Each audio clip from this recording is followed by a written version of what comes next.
Shalom Bapak Ibu Saudara yang dikasihi Tuhan Yesus. Salam damai sejahtera buat saudara semua dimanapun berada. Kembali saya mengajak saudara, mari kita bersaat teduh dan berdoa dalam renungan penuntun kehidupan setiap hari. Kiranya Roh Kudus menuntun dan menyertai kita sepanjang hari ini. Tema renungan pagi ini, hidup dalam kerajaan Allah. Nats Alkitab terdapat di dalam Kisah Para Rasul 1 ayat 3. Demikianlah firman Tuhan. Kepada mereka ia menunjukkan dirinya setelah penderitaannya selesai, dan dengan banyak tanda ia membuktikan bahwa ia hidup. Sebab selama 40 hari ia berulang-ulang menampakkan diri dan berbicara kepada mereka tentang kerajaan Allah. Bapak Ibu Saudara yang dikasihi Tuhan Yesus, dalam nats firman Tuhan hari ini, kita membaca dan melihat bagaimana Yesus setelah kebangkitannya, ia berulang-ulang menampakkan diri selama 40 hari.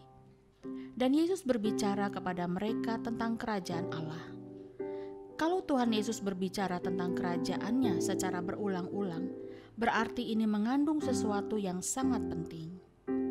Saudara, kita teringat juga beberapa waktu lalu ketika Yesus mengajarkan murid-muridnya bagaimana berdoa, ia juga mengucapkan kerajaan Allah dalam doa yang diajarkannya. Dalam Matius 6 ayat 9-10 dikatakan, Bapa kami yang di sorga, dikuduskanlah namamu, datanglah kerajaanmu, jadilah kehendakmu di bumi seperti di sorga. Jadi apa sebenarnya tujuan Yesus memperkatakan tentang kerajaan Allah? Saudara, kerajaan Allah berbicara tentang kuasa dan otoritas Allah. Kerajaan Allah berbicara tentang kebenaran dan juga berbicara tentang standar kehidupan yang Allah inginkan.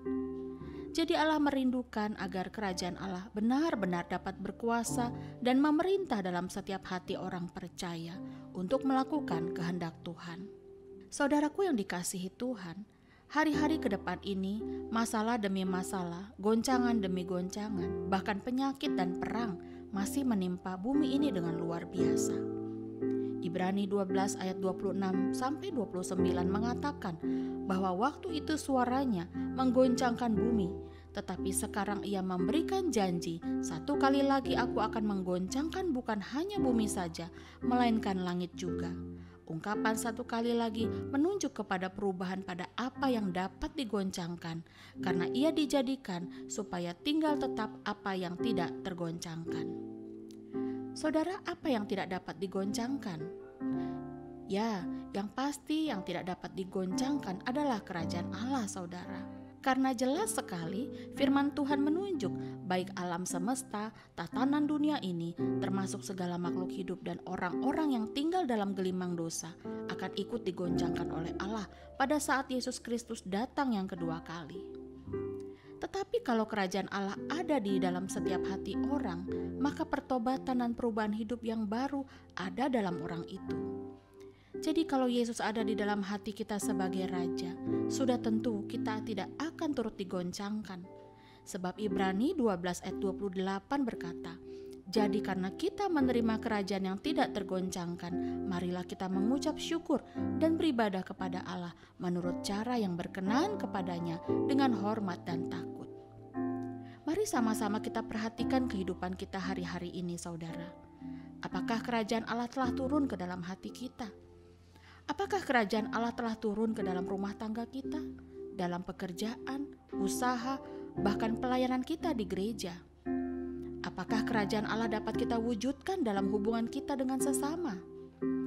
Karena kalau kerajaan Allah telah turun, maka kita akan hidup dalam prinsip-prinsip kerajaan Allah itu sendiri. Apakah prinsip-prinsip kerajaan Allah itu? Kebenaran Allah yang telah tertulis di dalam firman-Nya. Saudara, kita tahu semua bahwa sebuah kerajaan pasti pemimpinnya adalah raja. Bagaimana dengan kerajaan Allah? Sudah pasti pemimpinnya adalah Allah, yaitu Tuhan kita Yesus Kristus. Jadi saudaraku, Yesuslah yang seharusnya menjadi raja atas kehidupan kita. Yesuslah yang menjadi raja atas keluarga kita, atas usaha, pekerjaan, dan pelayanan kita. Bahkan rencana-rencana kita ke depan, Tuhan Yesuslah yang harusnya menjadi pemimpin. Tetapi yang seringkali menjadi masalah, kita sudah biasa jadi raja atas hidup kita sendiri. Kita merasa bahwa keputusan kita sudah benar. Kita merasa prinsip hidup kita sudah benar. Kita merasa sikap kita sudah benar. Kita tidak mau diatur. Kita tidak bisa menerima nasihat, teguran, masukan, karena kita yakin kita sudah benar. Jadi, sampai berapa lama lagi kita menjadi orang yang ingin jadi raja atas hidup kita sendiri, saudara? Jangan sampai keadaan menjadi buruk, menjadi rusak dan hancur, baru kita mencari Yesus untuk menjadi raja dan memulihkan keadaan kita. Bapak, Ibu, Saudara yang dikasihi Tuhan, apa yang terjadi kalau Tuhan Yesus bertahta di dalam hati sebagai raja? Roma 14 ayat 17 berkata, sebab kerajaan Allah bukanlah soal makanan dan minuman, tetapi soal kebenaran, damai sejahtera, dan sukacita oleh Roh Kudus. Jadi ketika Yesus hadir sebagai raja di hati kita, saudara, yang pasti adalah Dia akan menjadikan kita orang benar. Bukan saja kita menerima keselamatan dan berhak menerima janji-janji Allah, tetapi hidup kita akan dipakai Allah untuk mendatangkan kerajaan Allah di bumi. Nah, kalau hidup kita benar, maka kita akan memiliki damai sejahtera. Di mana ada damai sejahtera, maka Roh Kudus memenuhi kita dengan sukacita. Di akhir renungan ini, mari saudaraku, kita buka hati kepada Tuhan. Biarkan Yesus masuk ke dalam hatimu dan memerintah sebagai Raja mulai hari ini. Amin. Mari kita berdoa.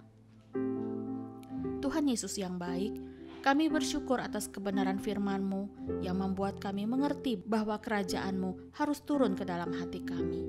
Datanglah kerajaan-Mu ya Bapa, agar kami mengalami perubahan hidup seturut dengan kehendak-Mu, sehingga pada akhirnya kami dapat masuk ke dalam kemuliaan-Mu, menjadi warga kerajaan Allah.